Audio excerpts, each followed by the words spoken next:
Chosen one, stop for a moment. The noise of the world fades because heaven is speaking your name. This is not coincidence, this is divine timing. You are being drawn into a holy pause, a moment where your spirit stands still while God rearranges the path before you. Everything that once felt random now begins to make sense under the light of His guidance. You have felt it, the quiet pull in your heart, the sense that you do not belong where you are anymore. The people, the places, the routines that once fit no longer feel aligned. That is not confusion, that is calling. You are being led, shaped, and shifted toward the place meant for your spirit, a place not found on a map, but discovered through obedience. There were seasons when you begged God to open certain doors, but they stayed shut. You cried, "Why not now? Why not me?" Yet in silence, He was leading you. Those delays were not rejection, they were divine direction. You were never forgotten, you were being guided through terrain your spirit could not yet understand.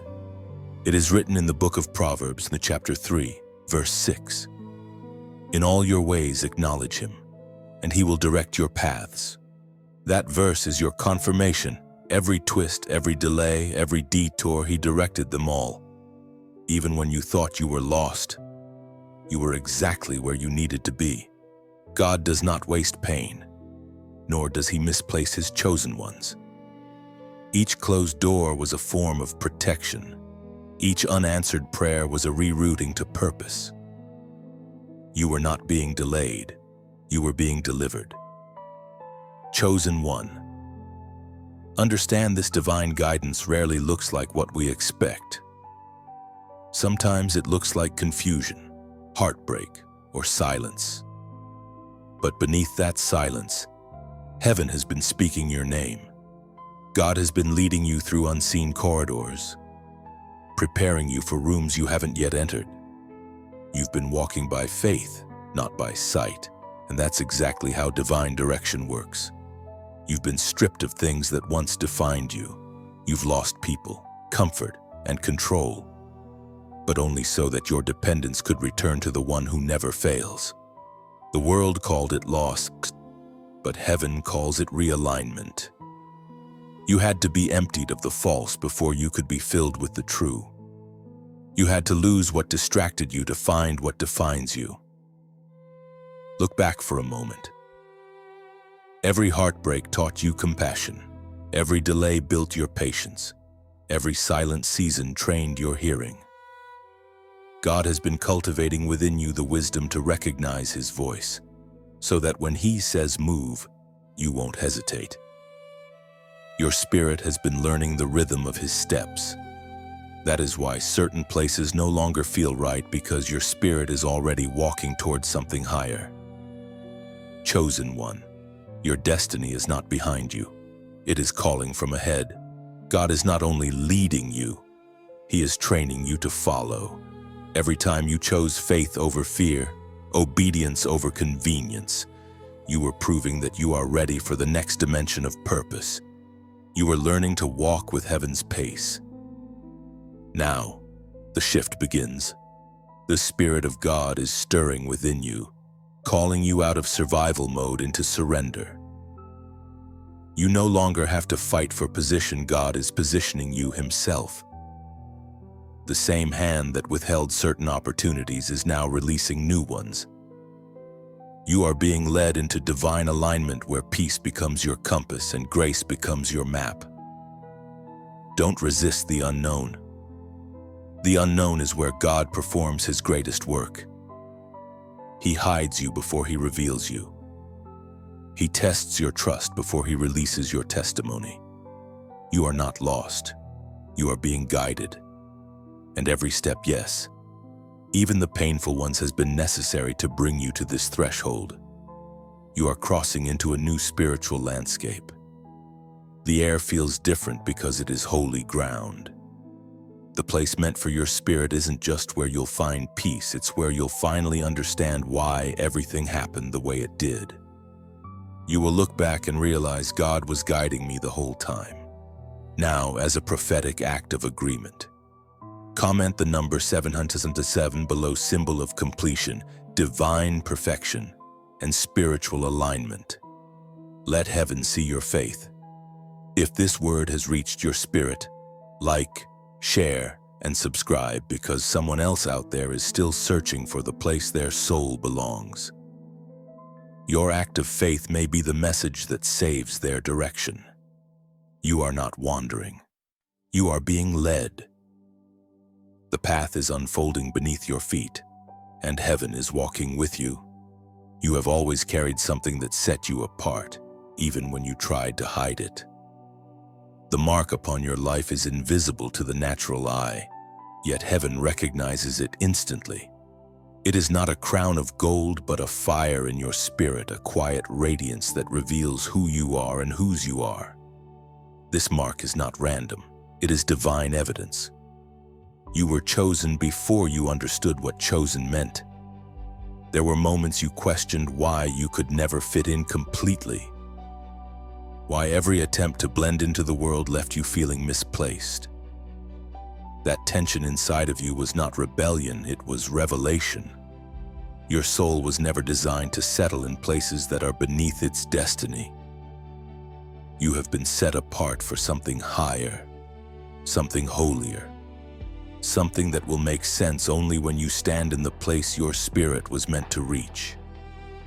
You have walked through rejection, misunderstanding, and isolation. People have misread your silence, mocked your intensity, or walked away when your path no longer matched theirs. But heaven was watching, and God whispered, "Let them go, because where you are going, not everyone can follow." The mark of the chosen carries both privilege and price. You cannot walk where the crowd walks. You cannot feed on what the world feeds on. You are called to see differently, to love deeply, to stand boldly when others bow, as the Spirit spoke through the prophet Isaiah, chapter 43, verse 2. When you pass through the waters, I will be with you, and through the rivers, they shall not overflow you. That is the essence of your mark. It is divine companionship. You have never walked alone, even when you felt forgotten. Every battle, every lonely night, every moment when you thought, "I can't do this anymore," He was there. The mark is His presence upon your life. It is what has kept you standing when others would have fallen. It is why, despite all that came against you, your faith still breathes. Do not resent the path that has been set before you. You are not being punished, you are being purified. The wilderness has been your classroom, the pain your teacher, and the silence your sacred sanctuary. You are learning how to carry the weight of glory without breaking under it. That is what the chosen must endure before they are revealed. You may not see it yet, but the very things that once broke you have built you. What tried to silence you has sharpened your discernment. What was meant to bury you has become your foundation. Every scar is now a seal that says, "This one belongs to God." The world measures strength by how loud someone stands, but heaven measures it by how quietly someone obeys. You have obeyed when it hurt, trusted when it made no sense, and continued to believe even when everything seemed lost. That is not weakness. That is spiritual maturity. That is the sign of one who bears the mark. Chosen one. Your difference is not a defect, it is destiny's fingerprint. The heaviness you sometimes feel is not depression, it is discernment. You sense things before they happen because your spirit is tuned to heaven's frequency. You were designed to perceive what others overlook. That sensitivity is not a curse, it is a weapon. It allows you to recognize both danger and destiny before they manifest. The mark of the chosen often isolates before it elevates. You were hidden because you are holy to God. You are being set apart for something that requires focus, faith, and fire. Every distraction he removed was protection. Every delay was preparation. You are not being kept back, you are being set up. Soon, others will see what heaven already knows, that you were chosen for more.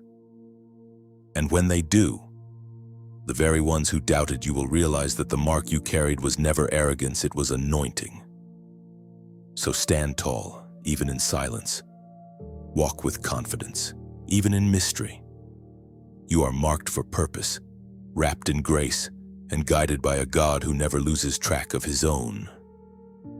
The mark upon your life is proof that heaven has claimed you, and no force of darkness can unwrite what God has declared over you. You are being refined, not rejected. Every unseen struggle has carved divine strength into your soul. Heaven is preparing to unveil what has been hidden in sacred silence. Your spirit carries prophecy. Your life itself is a message. Soon, everything that confused you will become clarity, and every tear will testify to God's perfect leading.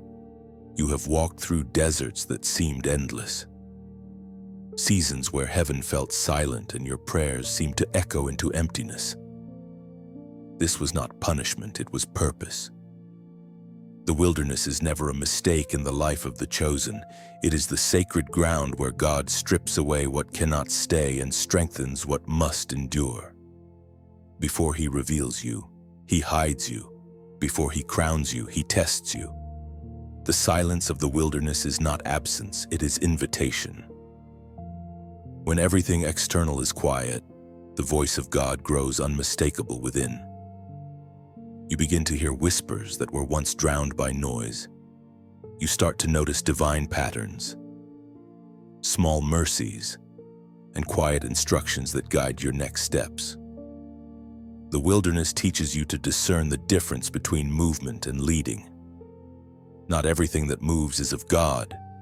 Some things are distractions dressed as opportunities, according to what is revealed in the book of Deuteronomy, chapter 8, verse 2. And you shall remember that the Lord your God led you all the way in the wilderness, to humble you and to test you, to know what was in your heart. This is what has been happening to you. The wandering was never wasted. Every detour, every dry season, every unanswered question was refining your heart. God used the wilderness to teach you obedience without reward, worship without applause, and faith without evidence. You have been learning the rhythm of heaven: quiet strength, steady trust, and deep surrender.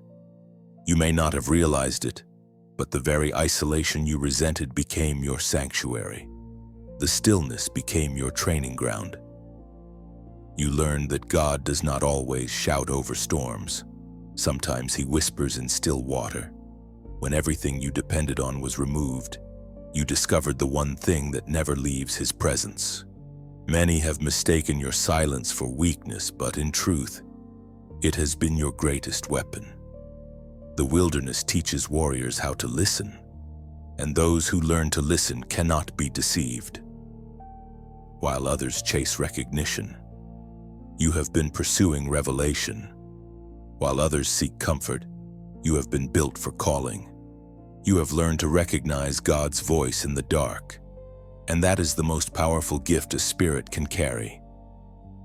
Do not despise the wilderness, for it is proof that God is preparing you for something weightier. If he allowed you to enter the dry place, it is because he plans to reveal water within you. The barren ground around you has been waiting for the river of your obedience to flow. Your surrender is the key that unlocks it. Chosen one, look back and notice how he kept you. The traps that were meant to destroy you failed. The heartbreak that was supposed to silence you became your testimony. You survived things that others did not because you were stronger, but because you were chosen. The wilderness could not kill you because heaven still needs your voice. The time is near when you will emerge from hiding, not the same as you entered, but transformed. You will walk with quiet authority, carrying peace that cannot be faked and faith that cannot be shaken. The wilderness has taught you who you are and, more importantly, who God is. Now, as a sign of agreement with heaven's timing, comment "I'm ready" below. When you write those two words in Artuyonomoik, you're not typing from emotion, you're making a spiritual declaration. You're saying to heaven, I release the weight of delay. I embrace what you've prepared, and I am ready to walk forward in faith. Those words are your yes to God's leading, your proof that the wilderness has not broken your belief. The season of wandering is ending. The same God who led you into the wilderness is the one now leading you out. You are not lost, you are found in His plan. The hidden years were never wasted. They were the soil where your roots grew deep enough to sustain the weight of your future. Soon, you will see that what you called isolation was actually incubation. God was growing something eternal inside you. And when the moment comes for your revealing, you will understand that every dry place was preparation for the rivers now rising within your spirit. You have endured the silence, carried the weight, and kept walking even when your strength felt gone. That persistence was faith in motion. Heaven has seen it. And now the wilderness releases you into promise. When you comment "I'm ready," you're not seeking blessing, you're declaring alignment. You're telling heaven, I trust your timing, I surrender my plan, and I choose obedience over fear. It's not just words, it's your covenant response. There were nights when you sat in silence, wondering if heaven had forgotten your name. The darkness seemed too heavy, and your prayers felt like whispers lost in the wind.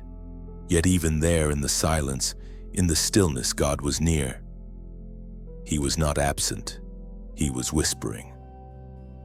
But His whisper was softer than your fear, and sometimes it takes stillness to hear what strength could never reveal. The whispers in the dark are not meant to terrify you, they are meant to train you. God speaks most clearly when distractions fade, when everything familiar falls away, and your spirit stands exposed before Him. In those sacred hours when no one sees your tears, heaven does. Every sigh, every unanswered prayer, every thought you never dared to voice, He heard it. You thought He was distant, but in truth, He was leaning closer than ever. The prophet once proclaimed in the first book of Kings, chapter 19, verse 12, "And after the earthquake came a fire, but the Lord was not in the fire. And after the fire came a gentle whisper." That is how God has been speaking to you, not through chaos, not through noise, but through the gentle voice that stirs your conscience, through the quiet nudge in your heart that says, "Don't give up yet." It is that soft inner stirring that has kept you from quitting, that small glimmer that keeps telling you there is still purpose even when you cannot see it. Whispers carry revelation. They do not demand attention, they require sensitivity. God doesn't shout because He doesn't need to compete for what already belongs to Him. You are His. And His whisper is your signal that you have entered a season of deeper communication. This is where the chosen learn to hear not just with ears, but with their hearts. You have asked God for signs, and sometimes He gave none. You wanted clarity, but He offered communion. The absence of answers was not cruelty. It was calling. He was teaching you that His presence is greater than His explanations. Sometimes the greatest miracle is not that He changes your situation, but that He changes you in the middle of it. When the night felt endless, you thought your faith was failing. But even when your words ran out, your heart was still praying. Every breath became intercession. Every tear became testimony. Heaven does not need volume to recognize surrender. It needs honesty. And that is what you offered, a raw, unfiltered cry that pierced through the noise of the world and reached His throne. There are lessons you can only learn in the dark. The light reveals what is around you. but the dark reveals what is within you. It is in the hidden places that you learn what you truly believe. You discover that faith is not a feeling, it is a decision. When you couldn't sense God, you still chose to trust Him. That decision marked the moment your spirit matured. Do not despise the dark season. It was the forge of your intimacy with God. The darkness refined your hearing, purified your motives, and deepened your dependence. What felt like abandonment was actually apprenticeship. You were being trained to discern the whisper in a world full of noise. And now, because you have endured the silence, you recognize His tone. You know the difference between your thoughts and His instruction. You can sense when His presence moves and when it lingers. This awareness is not natural, it is spiritual. It is the fruit of surviving nights where your only companion was faith. Chosen one. You have learned something priceless, that even when you cannot trace His hand, you can trust His heart. The whisper has always been your anchor. Every time life tried to drown you, that still small voice reminded you of who you are and whose you are. It said, "You are not forgotten. You are being formed." The whispers you heard in the dark will soon become the declarations you speak in the light.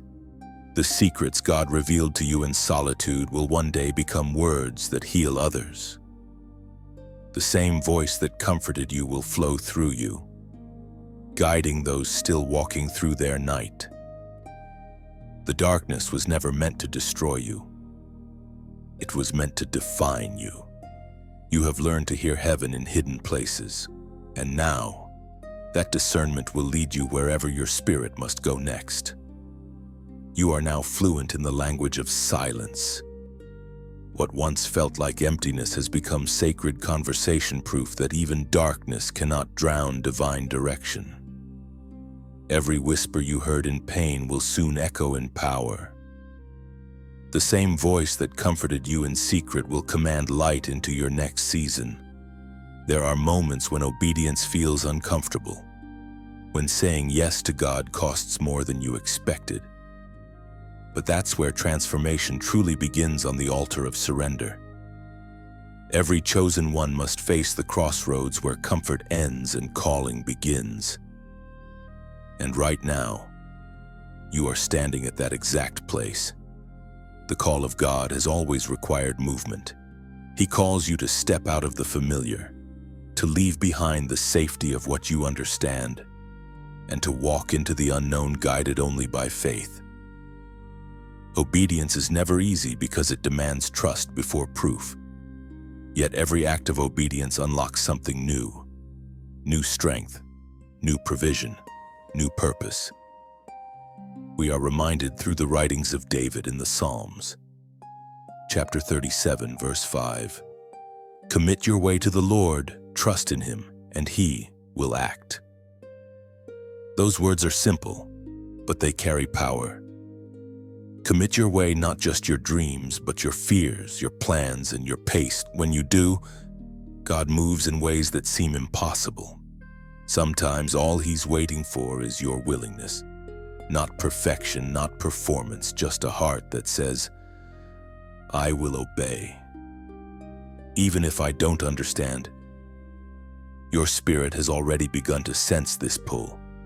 You felt the nudge to take that leap, to forgive someone, to start again, or to walk away from something that no longer carries God's peace.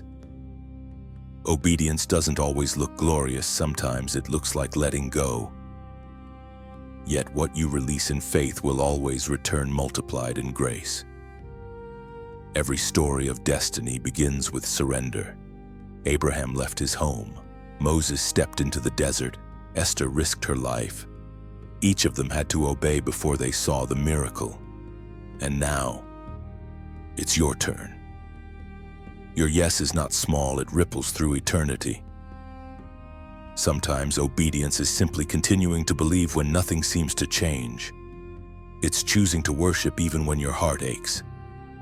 It's deciding to stay faithful when quitting would be easier. That quiet obedience moves heaven. And if this message has touched your heart, if you feel that same whisper stirring inside you, take a gentle moment to respond in gratitude. When you like, share, or subscribe, it's more than pressing a button. It's like lighting a lantern in fog, helping someone else see through their night. You never know who might find direction because your small flame reached them first. And for those who feel led, if you choose to donate, do it not out of duty, but as one who plants a seed into the soil of faith. These words you're hearing are rain that refreshes weary souls. Your gift becomes the quiet river that keeps the flow alive for others who thirst. No one is required. No one is measured by it. Giving is never a condition, it is simply an overflow of gratitude. Some give words, some give time, some give prayer, and some give provision. Each one is sacred when done from love. The apostle reminds us in his second letter to the Corinthians, chapter 9, verse 7. Each one must give as he has decided in his heart, not reluctantly or under compulsion, for God loves a cheerful giver. That is the heart behind this moment, not transaction, but trust. Your giving, your engagement, your sharing are all ways of saying, I believe in the work God is doing here. Every small act of faith becomes a bridge for someone else to cross into hope. Chosen one. Obedience is not about sacrifice, it's about alignment. It's about learning to say yes to the right things even when no one sees you doing it. And the truth is, God always sees. He knows when your heart moves with compassion. He honors the quiet choices made from love. So whether your act of obedience today is forgiveness, prayer, sharing this message, or giving to support its reach, do it freely.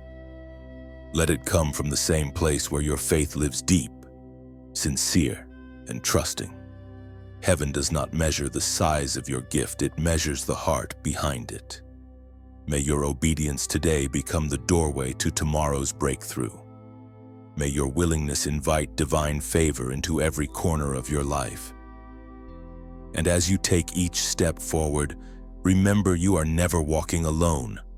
The one who calls you is faithful, and he always provides for those who choose to follow. Your obedience today whispers louder than 1,000 speeches. Heaven measures not the noise of your actions, but the purity of your surrender, echoing through eternity's unseen corridors. Keep walking in quiet trust.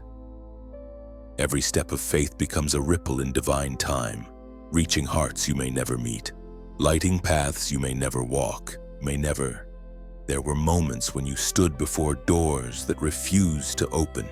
You knocked, you prayed, you waited, and silence answered. You wondered if God had forgotten, if maybe you had taken a wrong turn somewhere. But what if those closed doors were not rejection at all? What if they were divine redirection? Every closed door carries mercy disguised as delay. God sees what you cannot. He knows the weight behind certain opportunities and the traps behind certain smiles. He knows which doors lead to destiny and which lead to distraction. Sometimes he closes them because his love protects you faster than your understanding can catch up. The Spirit spoke through the prophet Jeremiah, chapter 29, verse 11. For I know the plans I have for you, declares the Lord, plans to prosper you and not to harm you, plans to give you hope and a future. Those words are not just comfort, they are clarity. God's plan has always been bigger than your expectation. The doors that refused to open were never your destination. They were detours to preserve your purpose. You thought you were being denied, but you were being directed. What you lost in the waiting, you will find in His timing. Some of the greatest blessings in your life were the doors that never opened.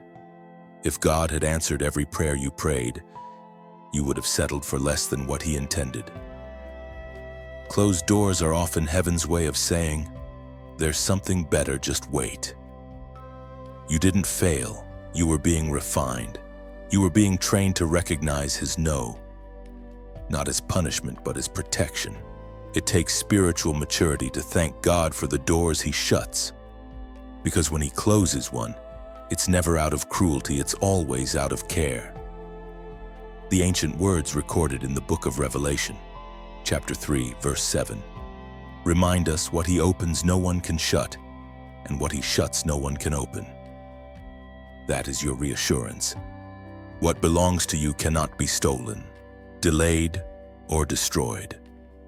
And what was never yours will not hold you hostage any longer. Every no has been clearing the path for the right yes. Chosen one, your story has been full of near misses and almosts. But the truth is, you were never meant to live in almost. You were meant to live in divine completion. God didn't let that door open because he was building your discernment, teaching you to recognize which opportunities carry peace and which carry pressure.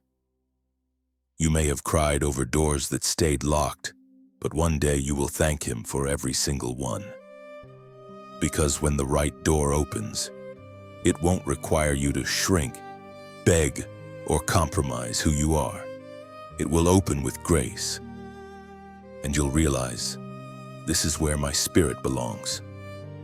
Every unanswered prayer has been a seed planted in faith's soil. It may take time, but the fruit will come. When it does, you'll see how God used every delay to position you, not punish you. Now, as a prophetic act of agreement, comment 888 below. This number carries the rhythm of new beginnings, an eternal loop of grace that never ends. When you type it, you're declaring something sacred. I release what is closed, and I open my heart to what heaven is preparing. The 3 8s are not luck, they're layers of promise. The first 8 breaks the old cycle. The second opens the door of restoration, and the third establishes divine continuation. It is your silent way of saying, God, I choose your pace over my pressure. You're not just writing a number, you're drawing a circle of trust around your future. You are not behind. You are being aligned. You are not being denied. You are being redirected. And when the appointed door swings open, you won't have to force it. It will open effortlessly because heaven itself will hold the key. So take a deep breath. Let peace replace frustration. The same God who closes doors in wisdom also opens them in perfect timing. Your role is simple: keep walking, keep trusting, and keep believing that his no always protects something better that is still on the way. When it happens, and it will, you will look back and whisper, "Thank you, God, for every door that didn't open." Because you'll finally see how every closed door was never blocking you. It was blessing you. You are walking into a season where divine order replaces confusion. Every closed path now reveals purpose, and every silence begins to sing of direction fulfilled. When you comment 888, you aren't chasing luck, you're confirming alignment. It's your covenant whisper, Lord. Begin again in me. Let grace repeat until my spirit rests in your plan. Everything that once broke you is now becoming part of the structure that will sustain you. The pieces of your past are no longer scattered, they are being aligned. What you thought were fragments of failure are actually foundations of faith. God is weaving everything together, creating a masterpiece out of what you once tried to hide. The alignment you feel in this season isn't random. Heaven is arranging every detail with precision. People are shifting in and out of your life. Opportunities are changing, and even your desires are being purified. You are not losing control, you are being synchronized with divine rhythm. Heaven speaks clearly through the words in the book of Romans, chapter 8, verse 28. And we know that in all things God works for the good of those who love him, who have been called according to his purpose. That verse is not a cliche. It is a promise written into your journey. All things, not some, not the easy ones, but all work together for good. Every mistake, every delay, every heartbreak is being repurposed by grace. Even the pain you thought had no purpose is becoming a bridge for someone else's healing. You are entering what heaven calls the alignment hour. It is the moment when everything that once opposed you begins to cooperate with your calling. Things that once felt random start making sense. Conversations you thought were casual become confirmations. Doors open without explanation. It's not coincidence, it's divine coordination. For so long, you've carried battles that made no sense. You've cried over seasons that seemed wasted. But now, all of it begins to connect. Every hardship carved wisdom into your spirit. Every loss refined your priorities. Every storm built strength that cannot be shaken. The alignment you are stepping into is the reward of endurance. You see, alignment doesn't mean perfection. It means agreement. It means your spirit and heaven's design are finally walking in the same direction. It means you no longer resist the process but rest in it. You begin to understand that God's not yet was never a denial. It was divine pacing. Look back on your story, the people who left, the jobs that ended, the places that no longer fit. Each one was a gentle push toward your purpose. You could not stay in old spaces because your spirit had outgrown them. Just like an eagle that outgrows its nest. You had to spread your wings into unfamiliar air to find your next horizon. This alignment is not only external, it is internal. Your thoughts, emotions, and convictions are finding unity again. The inner conflict that once confused you is quieting. You are learning to trust that peace is your compass. If something steals your peace, it's not your path. If something strengthens your peace, it's part of your promise. When you live in alignment, even delays become divine. You stop rushing what heaven is still preparing. You learn that timing is not punishment but protection. The pause was never emptiness, it was editing. God was removing what couldn't carry the next chapter. The world will soon see the glow of your obedience, not because you shouted for recognition, but because quiet surrender always leaves a light. You are not striving anymore, you are flowing. You are not chasing approval, you are following direction. This is the calm that comes when purpose and patience finally meet. Chosen one. You have been learning that control and trust cannot coexist. To be aligned means to release the illusion of control and embrace the security of divine order. What you once fought to hold is now freely being replaced by what's meant to stay. Everything that was chaotic is finding its place. Every unanswered question is being rewritten with clarity. Even the situations that still seem unresolved are shifting behind the scenes. Heaven is not rushing, heaven is arranging. And when the time comes, every piece will fall perfectly into place. Do not fear the rearranging. It is proof that God is near. When your life starts to change shape, it's not falling apart, it's falling into order. The same God who set the stars in alignment is setting your destiny in motion. The wind that once scattered you is now carrying you. The pain that once silenced you is now giving you language. The lessons that once broke you are now your wisdom to lead others. This is divine symmetry, the holy balance between who you were and who you are becoming. Stand still for a moment and feel it. The shaking has stopped. The chaos is calming. Your spirit is finally at rest because you've stopped fighting the flow. Alignment is not about striving. It's about surrender. And in surrender, you are finally strong. There are seasons when the breaking feels unbearable, when it seems as though everything stable is collapsing at once. You wonder how something that once felt blessed could now feel broken. But what if this breaking was never meant to destroy you? What if it was the process that makes you whole? The breaking before rising is one of the deepest mysteries of divine preparation. It is the place where heaven crushes what is shallow, so that what is pure can emerge. It is not punishment, it is purification. You are not being shattered, you are being shaped, as Jesus himself declared in the Gospel of John, chapter 12, verse 24. Unless a grain of wheat falls to the ground and dies, it remains alone, but if it dies, it produces much fruit. You are that seed. You were planted, not buried. Burial ends things, planting begins them. The soil you thought was suffocating you is the very environment designed to awaken you. You cannot rise until something within you first breaks. That breaking is where surrender takes form and where strength begins its birth. God allows the breaking not to take from you, but to prepare what he will pour through you. The vessel that carries oil must first be emptied.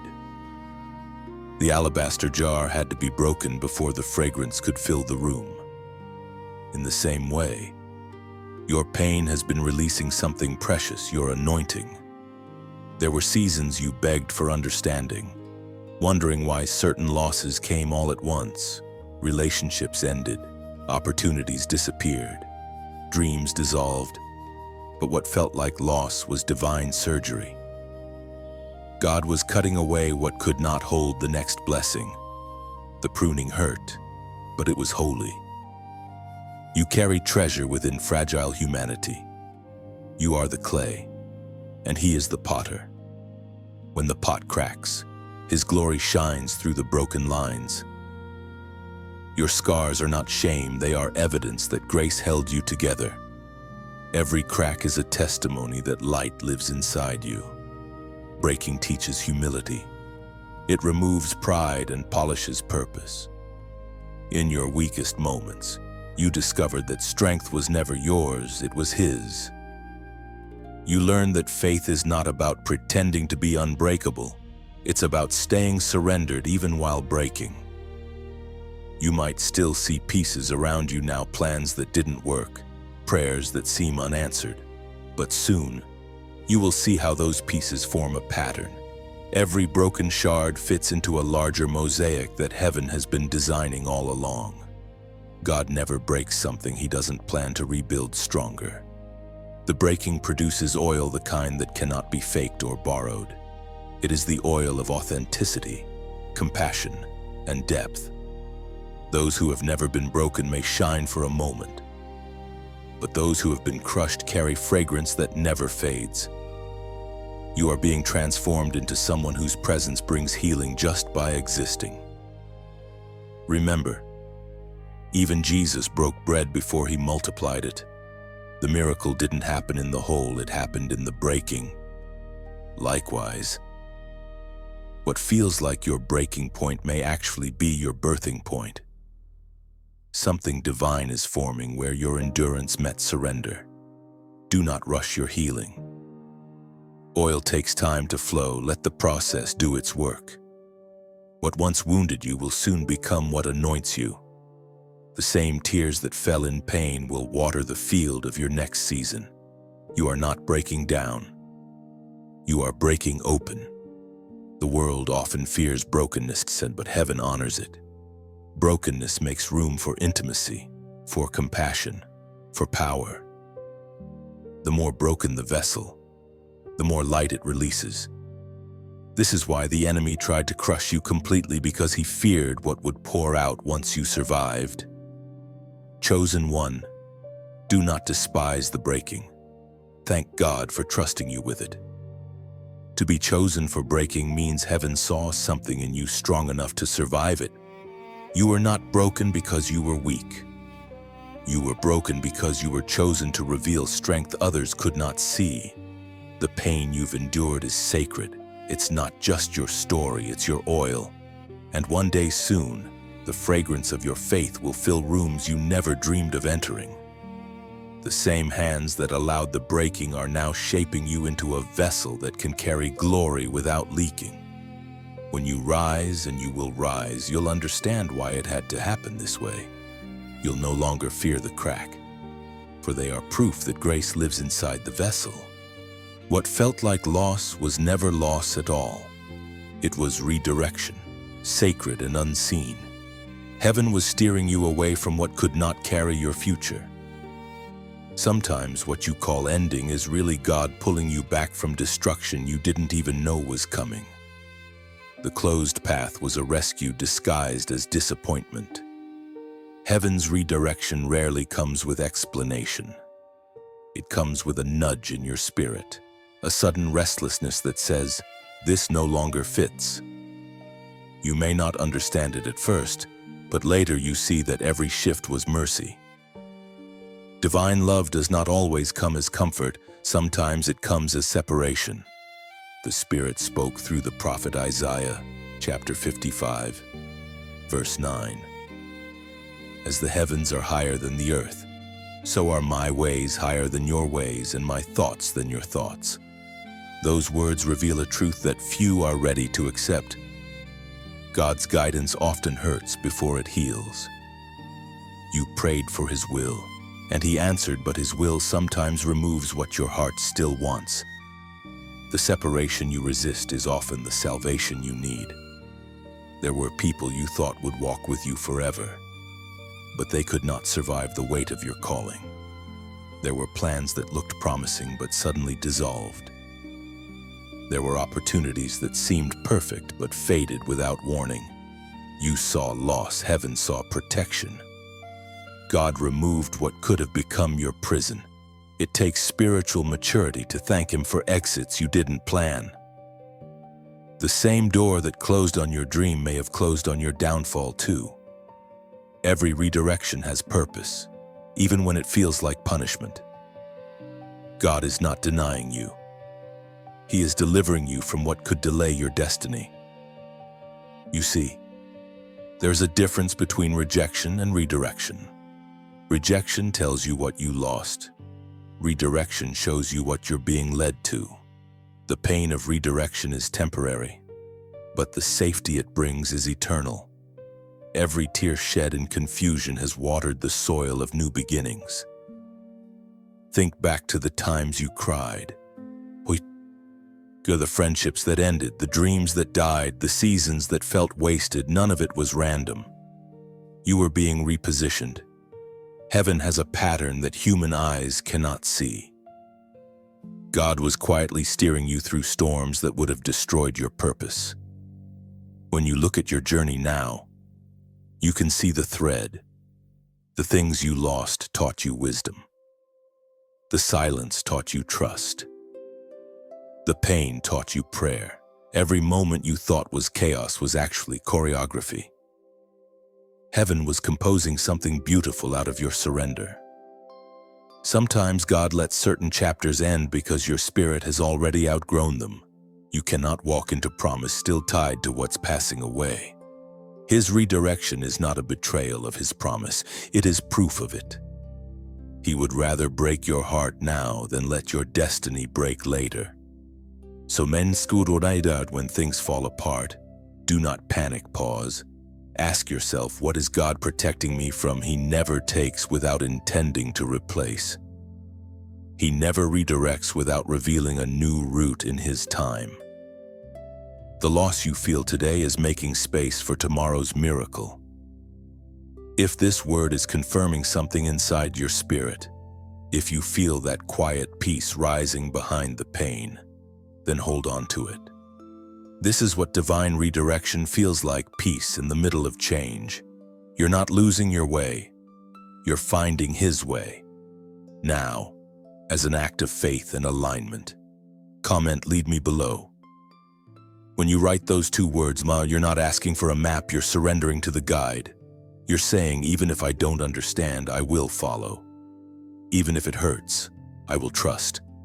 Those simple words invite heaven to continue what it started, to finish the rerouting of your destiny with gentleness and grace. Chosen one, you are not being abandoned. You are being redirected into divine purpose. Every detour is an answer disguised as delay. And soon, You will realize that the very things that seemed to break you were actually the hands of God turning you toward the place where peace was waiting. The storm did not end you, it escorted you. And when you arrive, you'll look back and whisper, "Every no was leading me to this yes. Every detour you faced was heaven's choreography, not chaos." What left you empty made room for clarity. What broke your plans was building your direction toward divine arrival. When you comment, "Lead me," you're not confessing weakness, you're declaring trust. You're saying, "God, take the map. My heart follows where your wisdom walks." It's surrender transformed into strength. There comes a moment when everything begins to make sense, when the questions that once haunted you find quiet answers in the unfolding of time. The revealing of purpose is never sudden. It happens softly, like the dawn that does not shout its arrival but simply pushes back the night. You are standing in that light now. The veil is lifting, and what once felt meaningless is beginning to show its design. You used to think purpose was something you had to chase, but you are learning it is something you awaken to. It has been within you all along, like a melody buried under noise. Life's pain didn't erase it. It simply tuned your heart to hear it clearly.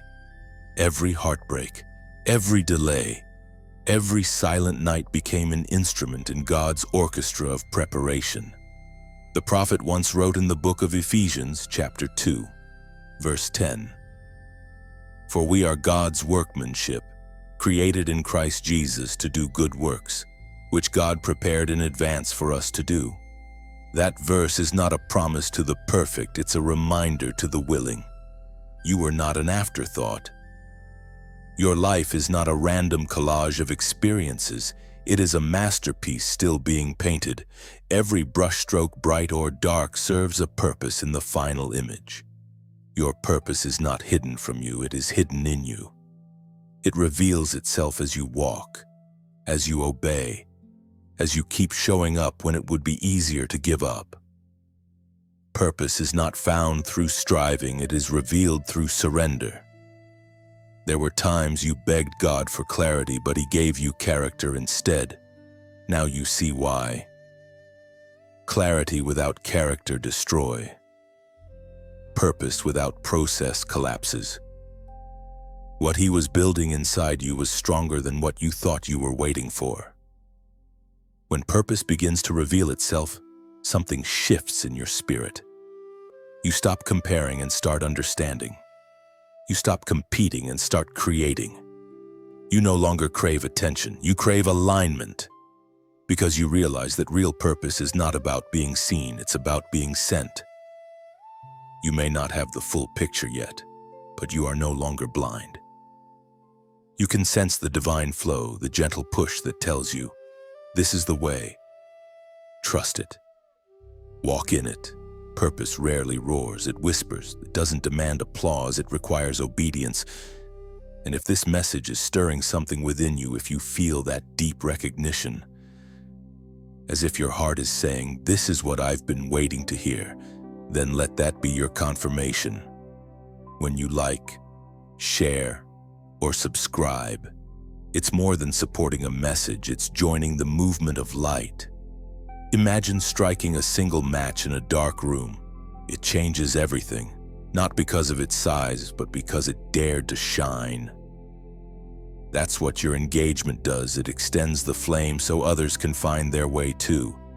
And if you feel led to donate, let it be from joy, not obligation.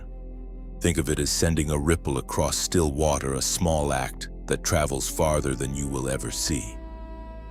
Your generosity becomes a bridge between words and hearts, between heaven's message and someone's midnight hour. No one is ever asked to give from emptiness. Give only if your heart smiles while doing it. Your kindness is not payment, it's partnership. It's the quiet agreement between you and God that says, let this message reach one more lost soul. When you give, you're not funding noise, you're fueling nourishment. You're helping keep the flow alive so that hope keeps finding the weary. Each act of generosity, no matter how small, is like placing another candle in the window for travelers still searching for home. Your click, your share, your gift, it all matters. Every act is a seed, and heaven never forgets a seed planted with love. The harvest of such acts is not money or recognition. It's transformation, multiplied across hearts you may never meet. Chosen one, purpose is not what you do, it's who you become through obedience. And right now, you are becoming the version of yourself that heaven has always seen. The pieces are connecting. The silence makes sense. The waiting was worth it. So if this message touches something deep inside you, take a quiet moment. Reflect. Let gratitude rise. If you wish to like, share, or subscribe, do it as an echo of thanks for what God has done. And if you choose to donate, let it be like placing a stone in a river, helping the current of truth reach farther shores. There is no pressure here, only invitation. The beauty of divine purpose is that it never forces, it flows. One day soon, you'll look back and realize this was the turning point. The moment when everything began to align, when what once felt hidden finally stepped into light. Your purpose is rising with the dawn. Let it shine through you freely, gently, and forever. There is a weight that comes with calling, a heaviness that sits not on your shoulders but on your spirit. It is the weight of glory, and every chosen one must learn how to carry it. You have felt it often, though you may not have had a name for it, the invisible pressure, the unseen stretching, the feeling that your soul is being expanded beyond its limits. Glory is not light, it is gravity. It pulls you deeper, closer, higher, all at once. It demands transformation. And that is why the seasons of your life have not been easy, because heaven has been building strength inside you to bear the very thing you once prayed for. The Spirit spoke through the Apostle Paul in the second letter to the Corinthians, chapter 4, verse 17. For our light and momentary troubles are achieving for us an eternal glory that far outweighs them all. Those words are not an attempt to dismiss your pain. They are a revelation of its purpose. The trials that broke your heart were not meaningless. They were producing weight, spiritual density, maturity, endurance. Glory has substance, and before it can rest upon you, your foundation must be strong enough to carry it. You have prayed for more, but more always comes with weight. The anointing you carry now was purchased through nights of tears and days of silence. You didn't just receive it, you were forged for it. Heaven never gives weight to those who cannot stand under it. That's why the path of the chosen is narrow and often lonely. The greater the calling, the deeper the crushing. Oil is produced only through pressure, and the fragrance of your faith has come through seasons that pressed you from every side. You may not have understood it then, but every hardship was shaping you into a vessel capable of holding heaven's weight without cracking. Sometimes, the weight feels unfair. You see others walking lightly while you seem to carry the invisible burden of intercession, compassion, and calling. But remember this, you were never built for comfort. You were built for capacity. God designed your spirit to stretch farther than most, to endure what others cannot, because He trusts you with the weight of His presence. The weight of glory does not crush those who yield, it strengthens them. It purifies motives, humbles pride, and clarifies vision. It teaches you to live not for applause but for alignment. You stop seeking to be impressive and start longing to be effective.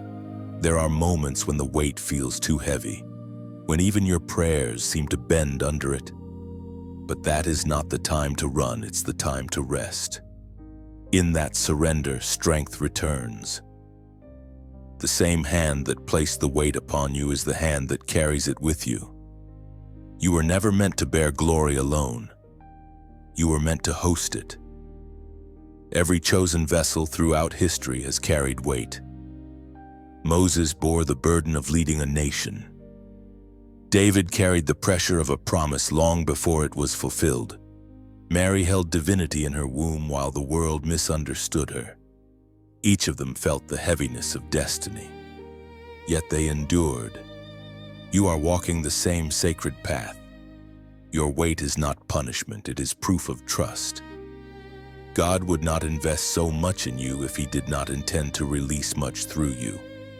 You carry what others will one day draw from wisdom shaped by pain, faith refined by fire, peace that doesn't shake when the world does. And here is the mystery: the heavier the weight, the lighter your spirit becomes. Because glory does not enslave, it liberates. It shifts you from striving to surrender, from fear to flow. You begin to see that the burden is not yours to lift, but yours to yield to. When you feel that heaviness, do not despise it. Let it settle. It is heaven's way of saying, I am trusting you with more. Every sigh, every tear, every moment of endurance becomes sacred currency in the kingdom. You are storing up glory, not for recognition, but for revelation. The weight you carry now is shaping your posture for what's coming next.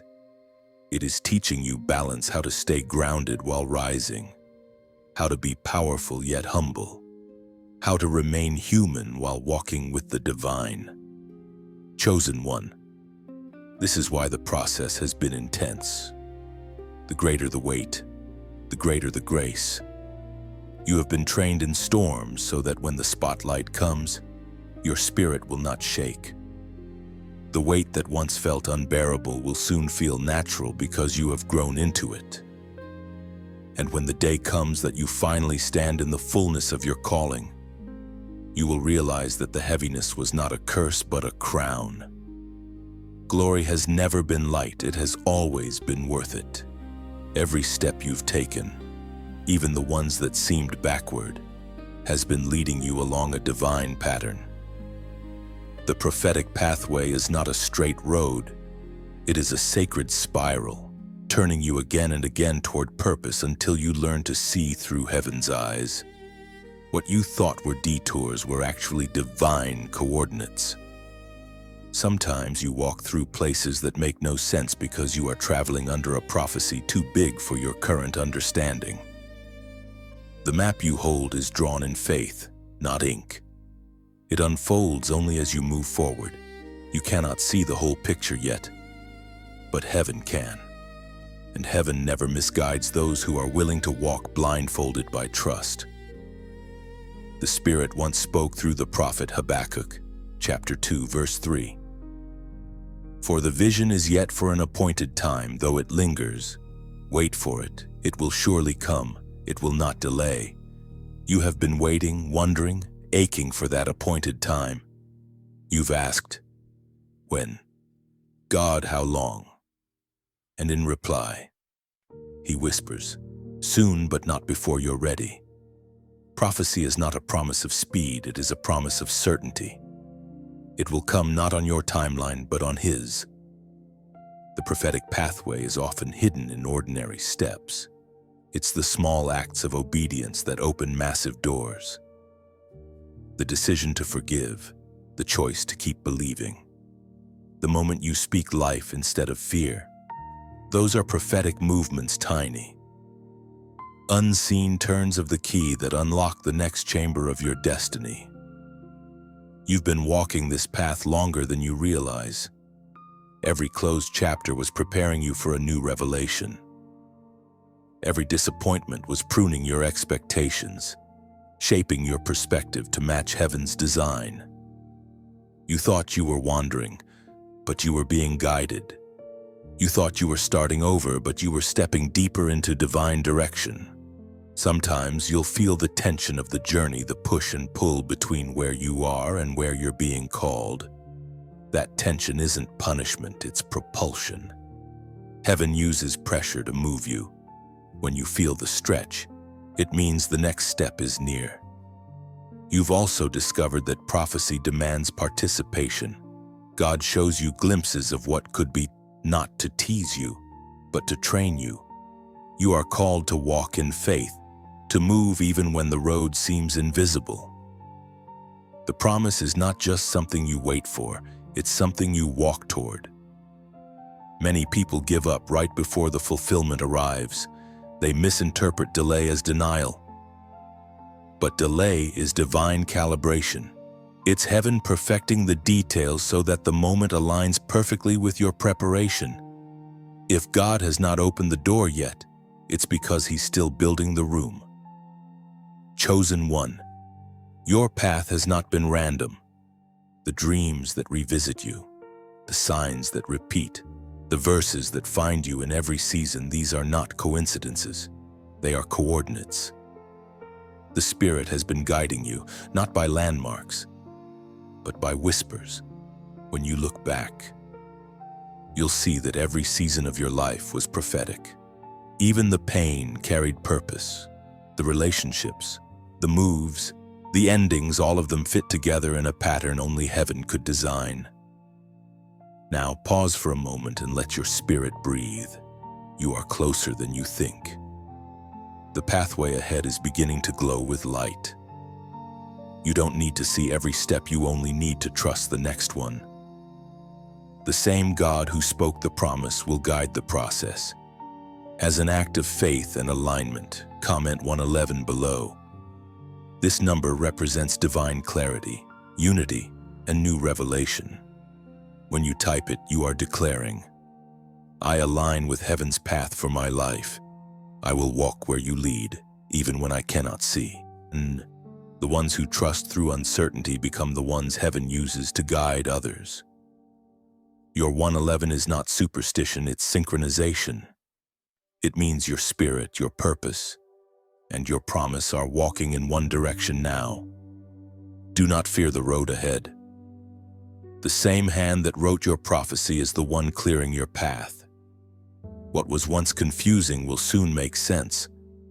The pathway is not changing, you are simply awakening to its design. And when you arrive at what you've been waiting for, you will not say, finally. You will say, faithfully, because you will realize that every step was prophecy fulfilled in motion. The road you're walking is not random, it's rehearsed by heaven. Every turn, every delay, every unexpected pause has been part of divine choreography written long before your first breath. When you comment 111, you're not predicting fate, you're professing faith.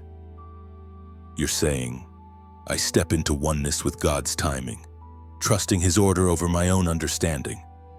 There comes a moment when God stops asking you to understand and begins asking you to trust. This is the covenant of trust, the sacred agreement between heaven and your heart, forged not through comfort but through surrender. It's the point where logic must bow to love, and faith must step where sight ends. Trust is not built in blessing, it is built in uncertainty. It's easy to praise when everything makes sense, but covenant-level trust is proven when nothing does. When your prayers seem unanswered, when the door stays closed, when the promise feels distant, that is when trust becomes your only language. The ancient words recorded in the book of Proverbs or chapter 3, verse 5, remind us, trust in the Lord with all your heart and lean not on your own understanding. This is not a suggestion. It is an invitation to rest. Trust is the bridge between your confusion and His completion. It is not passive, it is powerful. To trust is to release control, to unclench your hands from the steering wheel and say, God, even if I can't trace you, I will still follow. You've learned that trust isn't built in moments of clarity, it's built in moments of silence. When heaven seems quiet, that's when trust is tested. You don't stop believing because you can't hear Him. You believe because you know He's still near. Silence is not absence, it's intimacy without explanation. Every trial that tested your patience was designed to deepen your trust. Each unanswered prayer taught you endurance. Each delay became a classroom for faith. God wasn't ignoring you. He was teaching you how to rely not on outcomes, but on his nature. He wanted you to know that even when nothing moves, he still reigns. Trust is the currency of the kingdom. When you place your confidence in him, you exchange fear for faith, anxiety for assurance. It's not a transaction, it's transformation. You stop needing to know when because you already know who. You stop asking, why me, and start saying, use me. In covenant trust, surrender becomes your strength. You realize that every time you tried to control the plan, you only delayed the peace that comes with letting go. When you stop forcing outcomes, you make room for miracles. Heaven cannot fill hands that refuse to release. There's a peace that comes when you stop wrestling with how. You begin to notice signs of his faithfulness in places you once overlooked: the right words from a stranger, the timing of a message, the way your heart still beats with hope even after disappointment. Those are the fingerprints of a faithful God who never stopped writing your story. Covenant trust is not blind, it's focused. You're not walking in darkness. You're walking by a different kind of light. It's the light that glows in your spirit when everything external seems dim. It's that inner knowing that says, he's got me, even here. You may not know the route, but you know the one leading it, and that's enough. Because when you trust, you don't need all the answers, you only need his hand. Every great promise in Scripture was built on this covenant. Noah trusted the rain would come. Abraham trusted the voice that told him to leave. Daniel trusted through lions. Mary trusted through misunderstanding. Trust has always been heaven's language for those who carry purpose. Utamatun are walking in that same rhythm now. The things you cannot control are invitations to believe deeper. Each new uncertainty is an opportunity to prove your faith not in words, but in waiting.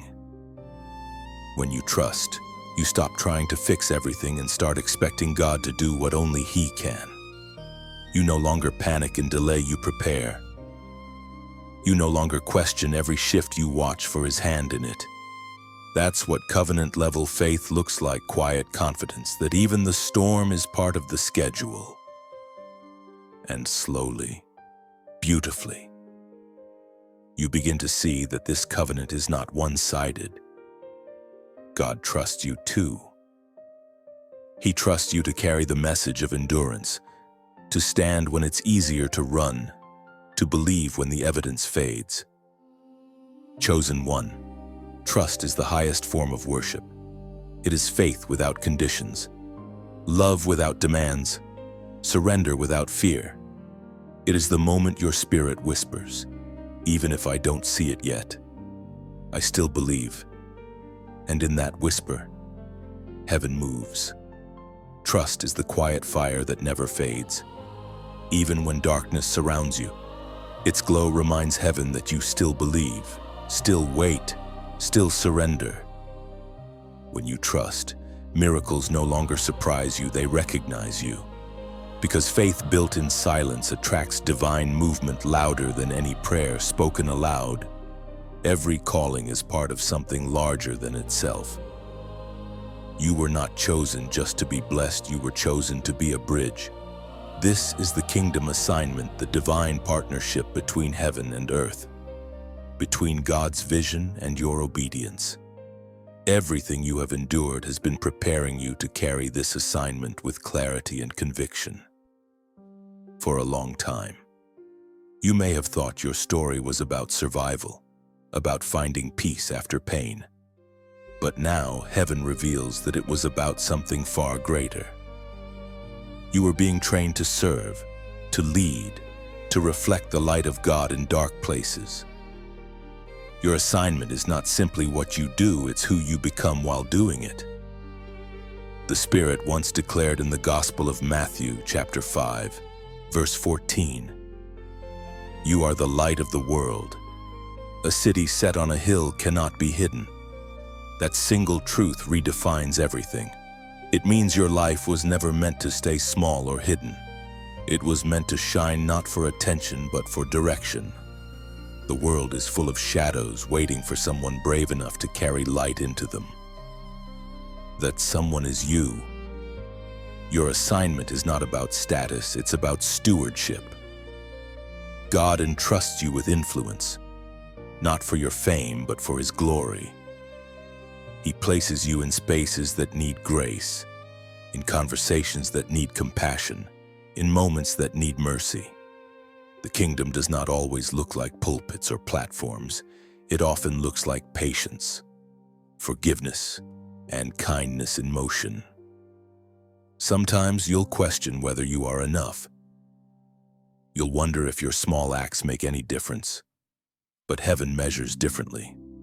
A word spoken in love can echo longer than a sermon. A prayer whispered in faith can shift an entire atmosphere. Every act of obedience, no matter how quiet, builds the kingdom in ways you cannot yet see. This assignment will ask for your heart before it ever asks for your hands. God doesn't just want your effort, He wants your essence. He wants your yes to be pure, not pressured. The kingdom moves through people who love, not those who perform. It's natural to feel unqualified. Every chosen one has felt that way. Moses stuttered, Gideon doubted, Jeremiah wept. Yet God's pattern never changes. He chooses the surrendered, not the strong. Your willingness will always matter more than your skill. If you keep your heart available, heaven will fill your hands with what's needed. The kingdom assignment is not a single mission. It's a lifelong unfolding. It evolves as you do. Some seasons you'll be called to speak, others to listen, some to build, others to rest. All of it matters. Obedience in one season unlocks opportunity in the next. This divine work requires both courage and compassion.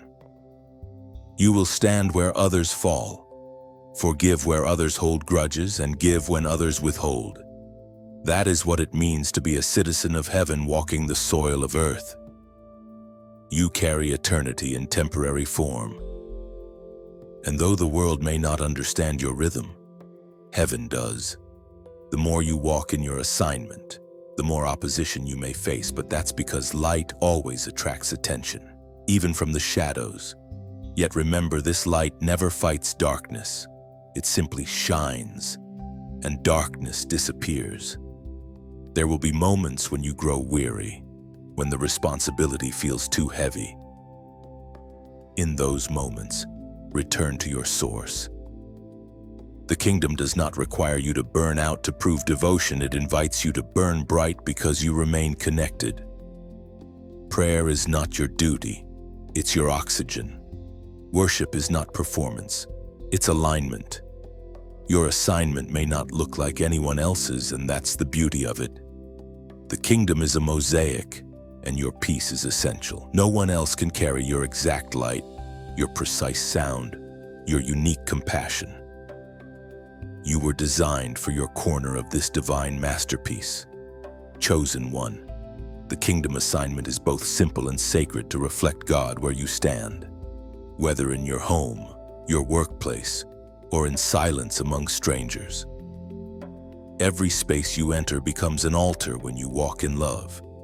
You are not waiting for permission, you are already commissioned. Heaven has placed its signature upon your spirit, and that signature is love. When you move in love, you move in power. The kingdom advances not by force, but by faithfulness. Every time you choose grace over bitterness, prayer over panic, service over silence, you move heaven's mission forward.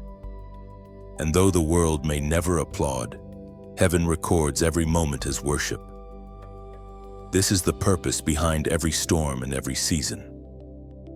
You were never just surviving, you were being trained to serve. And as you walk forward now, remember the assignment is not heavy when you walk with the one who carries it with you. There is a sacred shift that happens when a person moves from hidden preparation into visible purpose. The rise of the torchbearer is not a moment of pride, it is a moment of service. You have walked through wilderness, silence, and breaking. And now heaven says it is time to shine, not for recognition, but for revelation. Your rising is not about climbing above others, it's about lifting others with your light. Torchbearers are not chosen because they are flawless, they are chosen because they refuse to let the fire die. You have carried this flame quietly for years, keeping it alive through wind, storm, and solitude. Now, the time has come for your light to guide others home, as recorded in the Gospel of Matthew, chapter 5, verse 16. Let your light so shine before others that they may see your good works and glorify your Father in heaven. That verse is more than instruction, it's invitation. To rise means to remember who you are. To shine means to stop apologizing for it. The world has enough noise. What it needs is light, steady, gentle, consistent light that refuses to flicker in fear. You may not feel ready, but readiness was never the requirement, willingness is. The torch you carry was not given because you earned it. It was entrusted because you endured. Every tear you shed in private became oil for this flame. Every no you survived became wood for this fire. You were being prepared to illuminate what others cannot yet see. When you rise, you will notice something beautiful. The same hands that once trembled in fear will now tremble in purpose. The same voice that once whispered prayers in the dark will now speak hope into broken places. The same heart that once felt too fragile will become a sanctuary for many. You are not rising into fame. You are rising into function. Torchbearers light the way for those still lost in the fog of confusion. Your story is the flame, and your faith is the wind that keeps it alive. The world needs your testimony not as proof of perfection, but as evidence of endurance. Now, if this message stirs something within you, if you feel that gentle heat in your chest, that's your light awakening. When you like, share, or subscribe, it's not routine.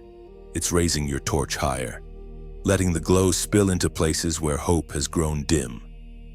Each click becomes a spark that leaps from your hand into another's night. Take a moment, too, to comment something from your heart. Let your words be like seeds dropped into a garden of voices where others can draw courage from your bloom of faith. Your voice might be the light someone needs to start again. And if your spirit feels led to donate, see it not as loss, but as pouring oil into the communal flame your offering mingles with countless others, keeping the fire alive for those still walking through cold seasons. Giving isn't demanded. It's devotion expressed through kindness. There is no condition, no pressure, only invitation. Every gesture, whether sharing, commenting, or giving, is simply another way of saying, let this light reach farther. And heaven honors every whisper of generosity that flows from love. Your yes in this moment is not small, it is sacred. Each act of faith, each click, comment, or quiet prayer becomes a spark that helps the world see again. Together we form a constellation of hearts, shining across distances unseen. The rise of the torchbearer is not about fame, it is about faithfulness. You are living proof that light always wins. The same God who lit your fire will keep it burning, guiding others by the warmth of your endurance. So as you walk forward, let your light speak louder than your words. Let every act of love become a spark, every prayer a beam, every step a glow.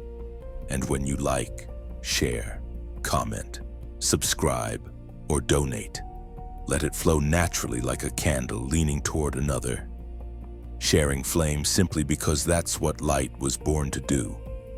Because in the end, every gesture of faith is not an obligation, it's gratitude in motion, a silent hymn of light returning to its source. And as you lift your torch, remember you were never meant to burn alone. Every flame you share becomes part of a greater fire, Even the smallest light, offered sincerely, joins heaven's tapestry of warmth, reaching hearts you'll never meet. Your torch was never meant to fade, it was meant to multiply. Keep shining gently, and your quiet glow will outlive the night itself. There is a moment when striving ceases, when the fight to prove yourself dissolves into quiet confidence. This is the place of rest and reign, the sacred space where purpose meets peace. It is not a location found on earth, but a posture found in the spirit. You have wandered long enough. Now heaven invites you to dwell. This place was not reached through perfection, but through persistence. Every valley you crossed, every storm you survived, every lesson that scarred you was leading here to the still ground where your soul no longer trembles at uncertainty. You have fought your battles. Now you learn how to live beyond them. The Spirit spoke through the psalmist in the book of Psalms, chapter 46, verse 10. Be still, and know that I am God. Stillness is not inactivity. It is authority without anxiety. It is the moment when you realize you do not have to fight to be favored. You do not have to chase what is already yours. In this place, you reign not with control but with calm, not with noise but with knowing. Peace, for the chosen, is not the absence of warfare, it is the mastery of it. You have learned how to stand in storms without losing your song. You have learned to trust when everything shifts. That is the mark of someone who reigns under divine governance. You no longer panic when things move, you discern, you listen, you stay. This rest is not laziness, it is alignment. Heaven does not crown chaos, it crowns surrender. You are stepping into a rhythm that matches heaven's pulse, steady, unhurried, strong. You are not reacting anymore, you are responding from revelation. For so long, you thought peace was something you would feel once everything was fixed. But now you know peace is what you carry into what still needs healing. You walk into uncertain rooms with certainty because your trust has matured. You no longer beg for signs. You walk as one. The place of rest and reign is where prayer becomes communion instead of pleading. You no longer rush to convince heaven, you sit and converse with it. Your prayers no longer rise out of fear but out of fellowship. You have discovered that the King you serve sits within you, not far away. This is the inheritance of those who endure divine stability. The world can shake, but you remain anchored. The winds can howl, but you stay rooted. Because peace is not fragile, it is fierce. It guards your heart like a gate, refusing to let chaos enter. You have become what others are still seeking. You carry the calm they crave, the confidence they long for, the faith they envy. Not because you are untouched by pain, but because you have learned to rest even in it. You understand now that rest is warfare in disguise. It disarms every force that once fed on your fear. In this place, you no longer measure success by applause but by alignment. You no longer chase destiny, you attract it by being still enough to hear its steps. What is meant for you now flows without struggle, because your spirit no longer fights the current. And as you rest, reign begins to emerge, not the kind that seeks control, but the kind that brings order. When peace reigns in you, everything around you adjusts to match it. People sense it when you speak, rooms quiet when you enter, hearts soften when you listen. This is what authority looks like when bathed in humility. You are not striving anymore. You are settling into sovereignty. The same hands that once clung in desperation now open freely in confidence. The same heart that once broke under weight now beats with wisdom. You are no longer reacting to life, you are revealing light through it. This place is not fleeting, it is your permanent residence. You may still face battles, but now you fight from victory, not for it. You have learned that reigning is not ruling over others, it is ruling over the storm within. Chosen one. This is where your soul exhales. The waiting is over. The noise is behind you. The striving has been silenced by surrender. You stand not as a beggar, but as a beloved. You have found the rhythm of divine rest, and in that rhythm you reign. The journey that once felt endless has brought you home to the place your spirit was always meant to live. Peace has become your throne, and grace your crown. Everything that has unfolded, the silence, the storms, the breaking, the waiting has been leading to this moment. The story that once felt fragmented now stands complete, woven with threads of mercy and purpose. This is the eternal echo, the resounding truth that your obedience was never forgotten. Heaven has been recording your yes, your faith, your endurance. Every act of trust has become a sound that will echo beyond your lifetime. You may never know the full reach of your journey, but heaven does. What you carried quietly in your heart has rippled through unseen realms. The prayers you whispered, the compassion you showed, the battles you fought in silence, they all sent sound waves into eternity. Even now, the light you released continues to move, touching lives long after your words fade. The Spirit once revealed through the Apostle Paul in the book of Galatians, chapter 6, verse 9. Let us not grow weary in doing good, for at the proper time we will reap a harvest if we do not give up. This is your harvest season, not the kind the world celebrates on either, but the one heaven honors. It is not made of applause or wealth, but of impact, peace, and eternal remembrance. You did not just survive your calling, you fulfilled it. You became a vessel that carried the sacred sound of obedience through every test. The echo of a faithful life never dies. It continues in the hearts you've touched, in the hope you've inspired, in the people who now walk in light because you refuse to give up. Every kind word, every prayer for a stranger, every quiet decision to forgive instead of fight, these became the vibrations of heaven on earth. You were not just walking through your story, you were composing a symphony with your endurance. Every chapter became a note, every season a chord, every breakthrough a crescendo. And now, as the melody settles, it carries an eternal resonance, a sound that says, "This one believed." The eternal echo is not loud, it's lasting. It reverberates through generations as legacy. Others will stand where you once fell and rise because your faith built the ground beneath them. What you overcame has now become the instruction manual for someone else's miracle. Your obedience has made the way straighter for those who will come after you. The beauty of legacy is that it doesn't end, it expands. Every seed of faith you planted continues to bear fruit. You may have thought your small acts went unnoticed, but heaven saw every single one. And in the divine timeline, those moments will keep blossoming, long after time itself folds back into eternity. Your story will be remembered not for perfection, but for perseverance. You proved that faith still works, that light still wins, that grace still restores. You walked when others stopped. You believed when others doubted, and you forgave when others held grudges. That is what heaven celebrates, not your perfection, but your persistence. The eternal echo is also personal. It's the whisper of God saying, "Well done." It's the peace that settles over you when you finally realize you were never walking alone. Every tear you cried became ink on heaven's record of faithfulness. Every broken moment was transformed into a verse of victory.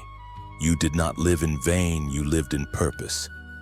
Now, eternity hums with the sound of your obedience. Your yes has become a pulse that will outlive you. Generations will breathe easier because you stayed faithful. Entire families will find restoration because your story planted hope. You have become the echo of heaven's promise fulfilled through human perseverance. And as you stand now, looking back over everything you've endured, there is no bitterness left, only gratitude. Every wound has become wisdom. Every delay has become design. Every loss has become legacy. You realize that nothing was wasted. Every step had purpose. Every silence had substance. Every test had treasure. This is what it means to live chosen, to carry the echo of eternity in your ordinary days. To let your life speak long after your voice grows still. To know that heaven's applause sounds not like thunder, but like peace. Chosen one.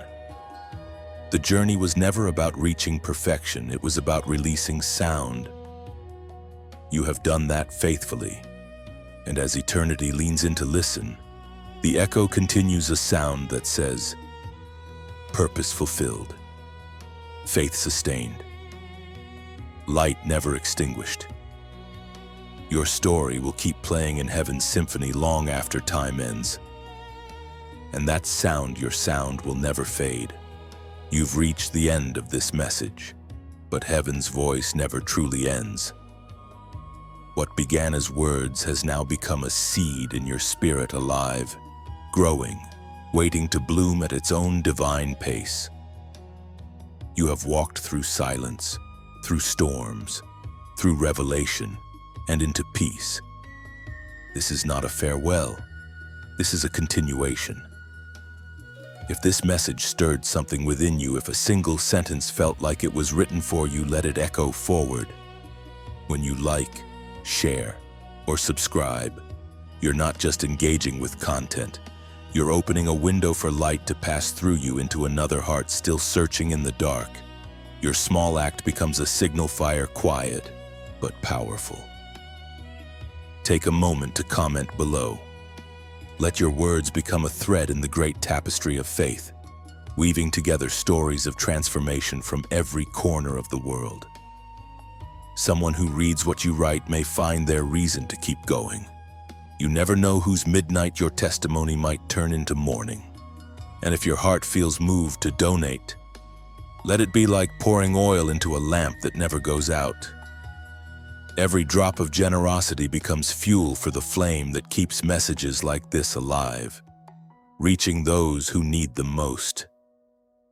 Giving is never a requirement, it's a ripple of love, a voluntary whisper that says, let the light keep spreading. You are part of something eternal now, a current of grace moving across hearts, across nations, across time. Keep shining, keep believing. Keep walking in the rhythm of divine purpose. Until the next word finds you, may peace anchor you, and may your light never go out.